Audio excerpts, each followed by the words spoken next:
with all of the stress and consternation and all this crap that happened yesterday with all of this stuff in Washington, and we want answers, and Trump's hiding this stuff, and the Epstein, and blah, blah, blah, blah, blah. You know what it is? I don't care about all of that. I don't care even where it goes anymore, because you know what I care about? This is a reminder for all of us. Don't ever be a cheerleader for these politicians. Put down the Pom Poms. I'm speaking to me, too. It's okay. Put down the Pom Poms and demand answers. I don't care who they are. I don't care who you voted for. A great reminder happened this week with all of this nonsense. They work for you, and they work for me. Demand answers. Keep pushing for answers, despite what Trump's response was, despite what anybody's response was. A great reminder that happened, because they do hear you eventually. We'll get to that. They do hear us on one thing, though. There was a big arrest coming out of the Department of Justice for conspiracy against Trump. But you got to ask yourself, why did that happen? Because he wanted it to. That's why. There is some great news. Speaking of hearing us, you're not going to have to take your shoes off at the airport anymore. Finally. Begs the question, did we ever really have to? I don't know. And maybe we'll never find out. And today could be, according to some sites and some scientists, could be the shortest day in human history because of the Earth's rotation. Probably not, but that's another good reminder to make the most of it. Anyway, thanks for being here. Thanks for finding the Wicked Radio live stream with me, Bill Adams. All part of Wicked Wisdom with Bill Adams and the audio podcast, wherever you like to get those as well. Let's get right to it, shall we? Well, the response was not quite what certainly I expected from Trump yesterday. I really didn't. I thought he was going to get up there in a press conference, and he had the whole cabinet there, and they talked about all kinds of different things. But he was outraged. He was outraged that a reporter from the New York Times, by the way, and asked a very good question, asking about the Epstein stuff. Where's the information? Are we going to get more from this? You had said before that it's on your desk. Are we going to ask for that? Trump was just sort of like outraged that question is still happening. And I will tell you this, I think it's the first real time. There might have been one other example in the first administration where he really is not getting the sense of the people, of his base, because this is not going away. People will demand answers on the Epstein thing, and I will tell you, I think we all should. Keep demanding answers on anything, everything, no matter what they're telling us or not telling us. Here's Trump's response to the question yesterday, which I thought was interesting. Are you still talking about Jeffrey Epstein? Yes, this guy's been talked about for years. You're asking, we have Texas, we have this, we have all of the things. And are people still talking about this guy, this creep? That is unbelievable. Do you want to waste the time, and do you feel like answering? I don't mind answering. I mean, I can't believe you're asking a question on Epstein at a time like this where we're having some of the greatest success and also tragedy with what happened in Texas. It just seems like a desecration, but you go ahead. We're going to go ahead, and yes, we will still ask questions, Mr. President, because people want answers. And this is one, and this is why throughout all of this is a great thing, that people are demanding the answers. It's a great thing. Because even 10 years ago, 15 years ago, would people have even gotten to this point? No. How many other things had happened? We had no idea, but people have information now, number one.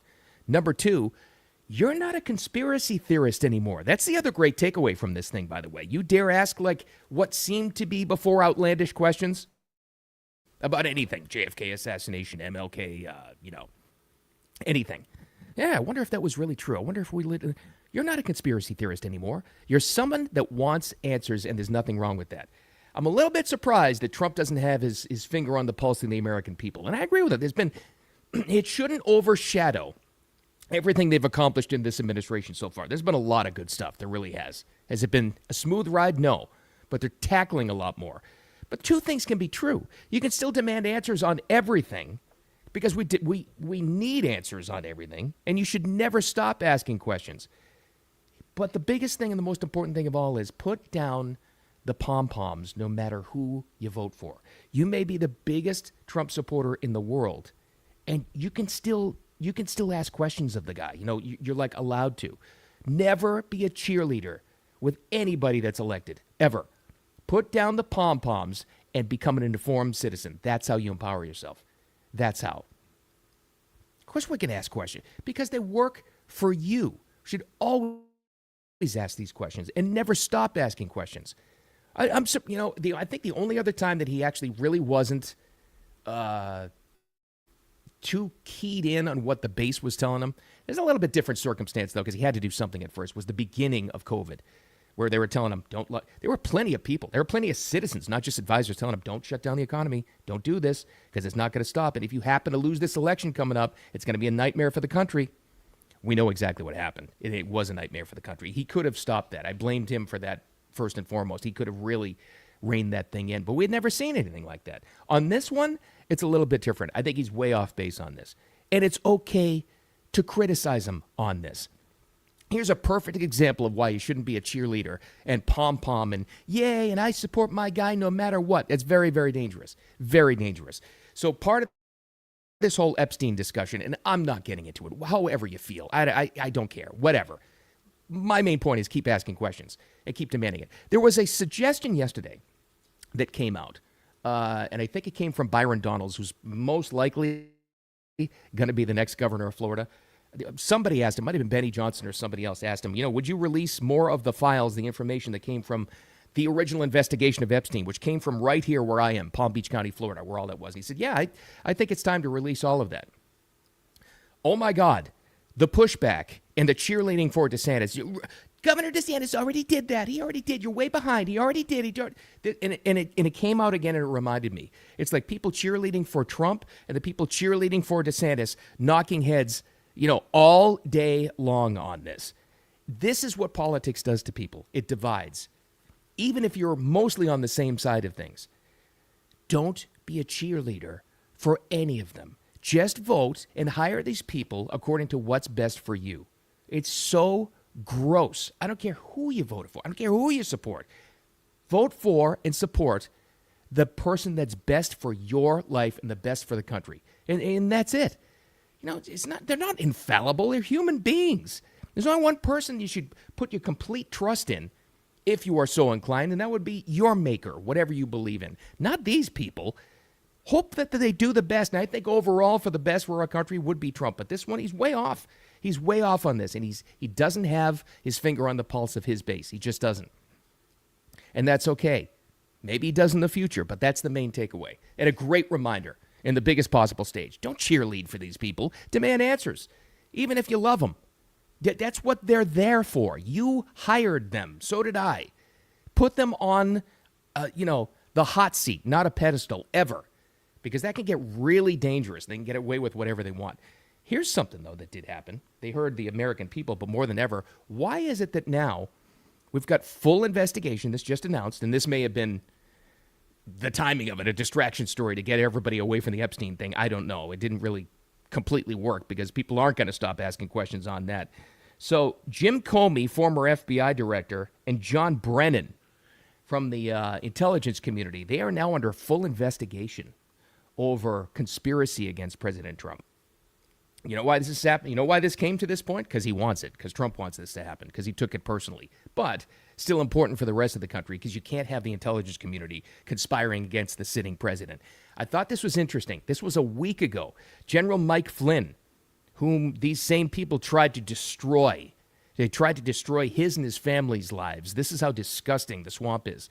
He said last week and called for these two, along with Clapper, to be under investigation. This is one where they did hear the American John people. Brennan, I'll tell you what. So one thing, and I called for it yesterday. Pam Bondi should immediately, and she should tell the American people, she should immediately put John Brennan, Jim Clapper, and Jim Comey under investigation as a minimum. Put them under and tell the American people the Department of Justice has made the decision, and we have coordinated with the White House. Okay, the President of the United States is aware. And he has given us the authority to go ahead and do this, to put these gentlemen under investigation. And they are. A week later, it's actually happening. Now, will we get the full information? I hope so. More likely that we will this time because, let's face it, sure it affects all of us. Sure it affects the president we elect, absolutely. But it affected Trump and others personally. That's why he wants this done. So, but again, another example where they actually did hear you because people kept pushing for this. How many times have you seen on social media, if you're, current events are politically inclined and you watch this stuff, when is Comey going to be investigated? When's John Brennan going to be investigated? Well, it's happening now. Because if you keep the pressure on these people that we elect and then the people that they appoint, it actually does happen. Case in point, let's get to the good news. Big announcement yesterday from Kristi Noem, the Secretary of the Department of Homeland Security. No longer will you have to take your shoes off at the airport. At least most airports for now, and then they'll eventually phase it in. I have a question about this. Then why did we ever have to? I think we all did. We all asked the question for years. For years I asked it, taking my shoe off, and then you reassemble at the end, and some TSA guys being nasty to you. Why did we have to? I know the original story was the shoe bomber years ago, whatever. If they're getting rid of it now, did the technology change where they can stop this, or was it a case where people finally spoke up enough and said, this is just stupid? It might have been a security issue. That's why it's coming from her and not the TSA director, Sean Duffy. But anyway, let's take the good news where we can get it. This is what she said yesterday. TSA will no longer require travelers to remove their shoes when they go through our security checkpoints. Yes. This is something that I know for quite some time people have talked about and discussed, and we know that when President Trump was elected that he pledged to make life better for all Americans, and that includes those who are travelers going through our busy airports. I'll take it. Good. Again, we can all ask the question, keep asking those questions. Did we ever really have to? Or is it just finally a point in time where somebody in that administration actually listened to us? Because we've all complained about it. Years. We've all said, why am I taking my shoes off? Is this really totally necessary? If you've flown anywhere, you've asked that very same question. Well, now here it is. Again, my concern, they heard you. They heard us because you kept the pressure on. The TS, I know this for a fact because I've talked to these people. The TSA administration says the number one complaint of everything. Now imagine flying, right? The number one complaint of all of it over airline prices, late flights, canceled flights, airport delays, customer service. The number one complaint the TSA has gotten up to this point for years has been the shoe thing. I've heard that directly from them. So they did hear you eventually. This is why, whether it's a smaller type issue like the shoe thing, or it's demanding questions from the intelligence community, like with the Epstein thing, doesn't matter. Keep asking questions, no matter what Trump says or any other president. Keep asking, keep pushing for answers and a better life for yourself and others. Never stop asking questions. Don't ever put these people on a pedestal. Drop the Pom Poms. All right, let's get to another thing. I thought this was funny yesterday. You talk about clickbait. Holy crap. Did you see this? You know who started it? The Daily Mail. Now, I love the Daily Mail because they have such ridiculous headlines. But sometimes they cover U.S. news and world news better than certainly our news outlets. But the Daily Mail is a U.K. site, and they started this with a headline that said, this is the shortest day in human history, even though it's probably not. But there are a bunch of sites picked up on it, reporting that today is the shortest. Not really, but it's expected to be 1.3 milliseconds shorter than a normal day. Thanks to shifts in how the Earth rotates. So they weren't completely wrong, just not the shortest. The actual record, they say, is last year, July 5th, 2024. It was 1.66 milliseconds shy of a full 24 hours. You're probably not going to notice. If you do, you're some sort of a genius or possibly an alien. I don't know. But two takeaways on this. Don't fall for this kind of clickbait. And the second thing is, okay, maybe it is like a millisecond shorter than the rest of a normal day. Pretty good reminder here. Still, make the most of it. That's the silly takeaway, but the main one is never stop asking questions of your elected officials. Ever, ever, ever. Hey, there was one more piece of good news that happened yesterday I did want to share. I'm going to have more on this tomorrow because people haven't even had a chance to analyze this. But it is actually big. So Bill Pulte is the director of federal housing for the administration. He's another rich guy that Trump appointed that actually knows what he's doing when it comes to this kind of stuff. And very, very quietly, because it got overshadowed by all the Epstein stuff and all the other things and all the headlines and the other intelligence community arrests, he said yesterday, and I'm reading right from his post on X, we allowed for rent payments to count toward qualifying for a mortgage. Wow. So if you've got like a son or a daughter or a relative, or it's you yourself that has just been stuck in the rent cycle and thrown your money away for years and years and years, that rent payment now counts towards qualifying for a mortgage. In other words, the banks will look at that and say, oh, you've got a good credit history here. You've been paying rent all these years. You're a pretty solid person. When President Trump does it, says Bill Pulte, very few people report it. President Trump is the transformational president. Okay, he works for him, so he's cheerleading. But very quietly, what this means with the rent payments counting towards qualifying for a mortgage is they're thinking about this. They know that the housing, shortage, but mainly it's the pricing issue, is a major barrier to success and empowerment in this country. They are hearing that. It's been like the theme today. They hear our complaints, keep pushing for answers. That's one step towards this. And I would say this, if you've never been able to get into a home and own some property, this is going to be a pretty good time. So collect all that information, collect your rent payments, put it towards a mortgage, start buying some property, and get in now. Because I would imagine, this is just a guess, I don't know anything. This is just a guess that they're going to keep pushing for programs like this to get people into homes and to cut down on these housing prices with rents as you move people away from renting and into home ownership. You know what I'm saying? This might be a golden opportunity, so keep looking for that because you don't want to get stuck in that rent cycle, throwing your money away. You want property, all right? But the main takeaway, don't be a cheerleader for these elected people, for politicians of any kind, even if it's Trump, even if you love him, even if it's DeSantis, even if you love him, or you got, Greg Abbott in Texas and you love him. Great. That's great. It doesn't mean you should still not demand answers from these people. Don't put them on a pedestal. Put them on the hot seat. Always. I don't care who it is. Because on this Epstein thing, Trump is way off base. He does not. One of the few examples where he does not have his finger on the pulse of the base. But that can change if we keep the pressure on and you ask questions. We have the information now. It's even what Elon said. You're the media now. That's how we even got to this point where people are asking questions. Keep it up. It's the shortest day of the year by a millisecond.